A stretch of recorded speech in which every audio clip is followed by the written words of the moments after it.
What is going on, beautiful people? I am Lee Hammock, the diagnosed self-aware narcissist known as mental illness, and welcome to another episode of A Narcissist Explains.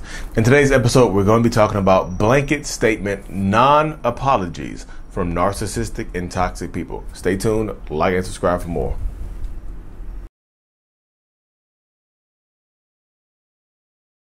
I'm sorry for everything. What does that mean, y'all? Seriously, what does that mean? This is not just dealing with narcissists and toxic people. This is dealing with anybody on this planet. If they say, I'm sorry for everything, what does that mean? What are they actually sorry for? This right here is not a genuine apology, y'all. This means nothing. This is what I call a blanket statement apology. It covers up everything.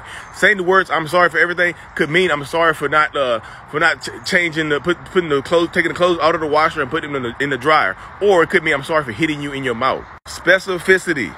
Well, Lee, how do we tell if it's a genuine apology or not? How do we know if it's specific enough? Or would that stranger say, "Hey, what are you apologizing for? What are you sorry for everything? What's everything?" Specificity. What did they do? If they can't admit what they did to you, then they are absolutely not sorry. Blanket statements are meant to keep the relationship warm, to keep it covered, just enough so you won't leave, so you feel comfortable. Well, at least they said sorry. I'm sorry without specifics doesn't matter. So welcome back, y'all. If you couldn't read the text on the screen, it says, I'm sorry for everything. Mine said that. Yeah. Oh, goodness gracious, y'all. I'm sorry for everything is a non-apology. It is a blanket statement. So many people ask me, do narcissists feel sorry for what they do? Do they ever offer genuine apologies? And some people say that a narcissist will never apologize. They'll say, I'm sorry, but typically they won't mean it. Like I said, statements like this, y'all know I break down text messages on this channel, right? I do. And I see this all the time in text message breakdowns where somebody said, I'm sorry for everything. I'm sorry for everything I did that hurt you. I'm sorry for hurting you. I'm sorry for all the bad things that I put you through. None of those are apologies. But Lee, they said, I'm sorry. I don't care what they said. Those non-apologies, blanket statements, lack specificity. They lack remorse. Remorse means being accountable for what you have actually done. That's what remorse is right there. That's what guilt, that's what actual remorse is, and accountability. Saying what you have actually done and taking the correct actions to change that up. So many people get caught up in these situations, and y'all will accept it because you don't understand it right now. And I get that. I used to think that was an apology too. And coming as a narcissist, I would say that and mean it. And I thought that meant that I was actually sorry, that I was actually apologizing and things like that. But it's actually not. That's actually not an apology at all. I'm sorry for everything could mean I'm sorry for taking your phone, or it could mean I'm sorry for throwing you out of the second story window. I'm sorry for everything covers all of that. It's a blanket statement. It's a blanket statement apology. It doesn't mean anything, y'all. It means nothing and everything. I'm sorry for both nothing and I'm sorry for everything. You see what I'm saying? Yeah, the new brand is available, y'all. The link is in the description of every video. The self-love brand. I love me. Self-love is here. Link is okay. I'm strong. This is one of them, yeah. But seriously, blanket statement apologies are not apologies. Ask them Lee, how do we know if it's a real apology? Okay, let's just close your eyes with me for a second, y'all. Imagine that you're on a street corner right now, right? You're on a street corner, and that narcissistic person has cheated on you with your best friend. Let's just say they cheated on you with your best friend. That's the easiest thing I can talk about right now. You're on a street corner. There's a stranger standing right beside you at this street corner. The narcissistic partner, toxic partner, is apologizing to you and telling you that they're sorry. I'm sorry for everything. They say that in front of the stranger. If you ask that stranger, hey stranger, what are they apologizing for? And that stranger has no idea what they said. Everything. I don't know what they really did. They just said they were sorry for everything. If someone has to ask you what they are apologizing for, it lacks specificity. I'm sorry for cheating. I'm sorry for breaking your trust and cheating on you with your best friend. There was a horrible act on my part and a horrible act on your friend's part as well. That's an actual apology. Should you look? Just because they give you, if you get a narcissistic person that gives you an authentic apology, it doesn't mean that you have to accept it. You don't have to accept apologies, y'all. Just, First of all, if they don't, most narcissistic people are not going to give you a genuine apology in the first place.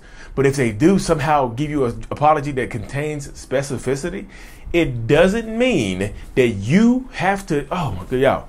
It doesn't mean that you have to accept said apology, because you don't. You don't have, they are not entitled to your forgiveness. I'll just say that. I know a lot of people get into these situations, you get into your head and stuff like that you have to forgive people. You don't. You don't. I mean, if it's part of your religion or whatever you had to say, like, well, forgiveness is next to godliness, whatever you have to say. But in my mind, you don't have to accept that apology. You don't have to accept it. You can forgive them internally or whatever. But you don't have to allow them access to you anymore, because these blanket statement apologies, too many people get away with them. I got away with them for a long time. You know what I mean? I got away with blanket statement apologies for a long time because it's easy to manipulate you into thinking I'm remorseful when I'm saying I'm sorry for everything. Because all you want is an apology, right? All you want is somebody to say I'm sorry. And if you have to force someone to say I'm sorry, it is also simultaneously not an apology.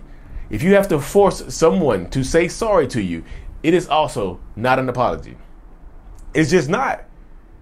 Well, why can't you just say sorry to me? Why can't you just say sorry? Okay, I'm sorry then. That's also not an apology. Y'all, I get it. I definitely understand it. That y'all want to know that everybody wants to know that they mattered in some way, shape, or form to this type of to this person. But what if you didn't matter in the way that you need to matter, y'all? What if you didn't? I feel like acceptance is key to moving past these toxic relationships. If that's what you want to do, if you want to move past these toxic relationships, acceptance is key. You have to accept the fact that that you might not have meant what you thought you might not mean to them what they meant to you. Acceptance. Go find somebody who means the same thing. Go find somebody who reciprocates your love, care, and affection. Don't find somebody who makes you just keep working for it and you keep having to forgive them. I said this on a live the other day. I feel like we are living in the most forgiving generation. Like y'all are you're too apt to forgive people. I'm not forgiving. I know you're like, well, Lee, you're a narcissist, and we know how narcissists mind things. You don't think you did anything wrong in the first place. Blah, blah, blah, blah, blah. I get that. But I'm also going to protect myself against these damaging, toxic ass people, which I am, and still I'm a little toxic now. I'm not. The toxicity doesn't go away. I just learn to manage it.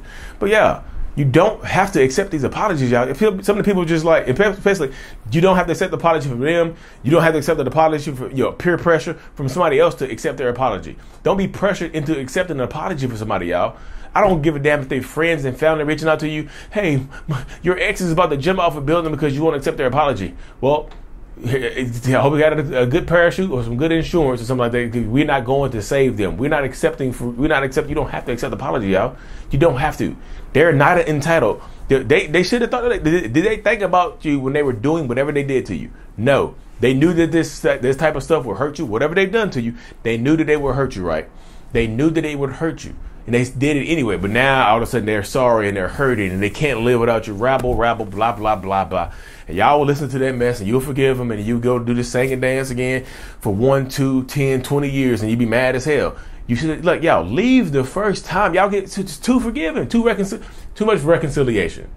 It's too much reconciliation. You can forgive. You don't have to reconcile. First of all, you don't have to forgive. But if you do forgive, you don't have to reconcile. Let's say that right there. Let's keep it in motion. So you don't have to reconcile. Leave the first time. Don't allow them back. I should have left. Y'all don't understand how many times I've done on a Zoom call, and the main thing that somebody is resenting or hating about themselves in that moment in time is that they reconcile with somebody they should have just left alone. Don't let that be you. Don't let that be you, y'all. I'm just serious. Because you'll waste a lot of time, effort, energy dealing with these type of people, and you'll be blaming them. You'll blame them for not getting better. You'll blame them for not treating you better. Blame more effectively. Tony Robbins said, blame more effectively. You can blame them all you want to. That won't help you heal. Blame more effectively. Blame start from the inside out. Why do you keep taking this person back? You can't control them cheating on you, but you can control allowing them back into your life. They won't leave me alone. Get you some protection. Sometimes you have to force these people to leave you alone.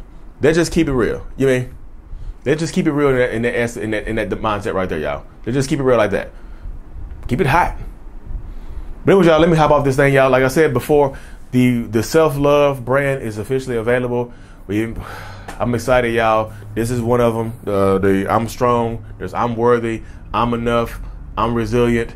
I'm fearless. There's a lot of different, like, the link is in the description, y'all. Or you can go to mentalhealness.net and click the first link on my site and check it out, y'all. But anyways, y'all, thank y'all for tuning into another episode. Like and subscribe for more. And as always, Mental Healness is out. Peace.